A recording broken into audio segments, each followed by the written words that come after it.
30 years ago, the Expo 86 opened in Vancouver.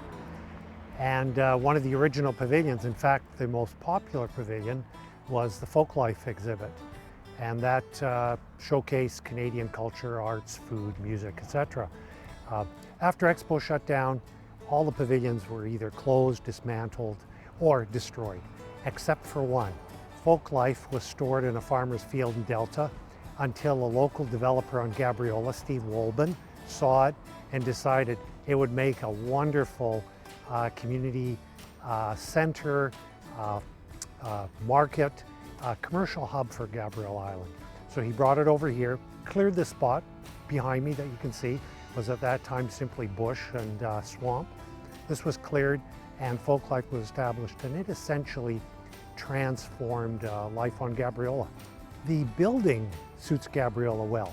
It was originally, as the Expo Pavilion, it was designed to showcase British Columbia wood.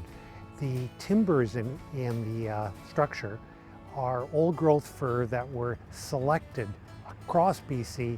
The architecture was post and beam, the largest of its kind in Canada. Some of the trusses, we believe, are in fact the largest in Canada, up to 96 feet.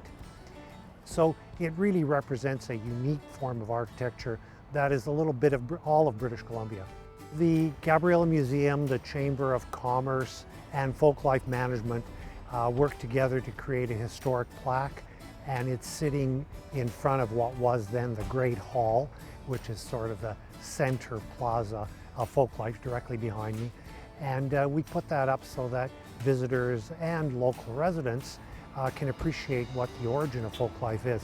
And it basically describes the genesis and the development of FolkLife Village here on Gabriola. From Expo 86, from the original pavilion, when Expo closed, the pavilion was dismantled, stored in a farmer's field in Delta, until it was discovered by Gabriola and Steve Wolben, who assembled a crew of local craftspeople, engineers, tradespeople, and they reassembled it here as FolkLife Village in 1993. Surprisingly, or not so much, particularly when I talk to some of the kids in school here, and they're 11, 12, 13 years old, they don't, I mean, this is ancient history to them.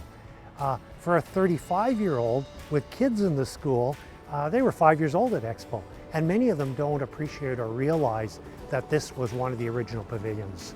What is really interesting about FolkLife in the pavilion is that other than the Science World, which was in the Expo Centre, this is the only other intact pavilion from Expo that exists anywhere, and it's here on Gabriola Island. So we've preserved a little piece of Canadian and Vancouver history here on Gabriola.